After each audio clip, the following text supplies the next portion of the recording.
కాదు అనకుండా ఎంత కష్టం ఉంది ఆర్థికంగా మీకు తెలుసు, రాష్ట్రంలో ఇంత వరకు పరిస్థితి అయినా కూడా ఎంతో కొంత పేదవాడు వచ్చినట్టు సాయం చేయాలని కాదు కూడదు అనకుండా చేస్తూ ఉన్నారు. ఒక కమలాపురం కాన్స్టిట్యున్సీకి ఇప్పుడు దాకా 4,20,00,000 రూపాయలు ఇచ్చారు 20 నెలల్లో సీఎం రిలీఫ్ ఫండ్. ఇప్పుడు ఈరోజు ఒక్కరోజు పంచిందంటేనే 34,70,000 రూపాయలు ఇచ్చాం. ఇలా ప్రతి నెలకు 2 సార్లు 3 సార్లు వస్తానే ఉంది. ఇది కూడా ఒక చిత్తశుద్ధి. ఏంటంటే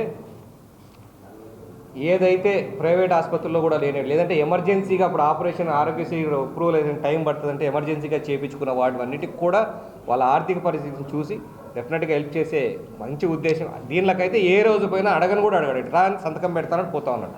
ఇన్ని తెచ్చావు ఏం తెచ్చావు అని కూడా అడగకుండా చేస్తున్నాడు. కాబట్టి ఇవన్నీ కూడా అందరి తరఫున కూడా మరొకసారి ముఖ్యమంత్రికి ధన్యవాదాలు తెలియజేసుకుంటాం. Thank you.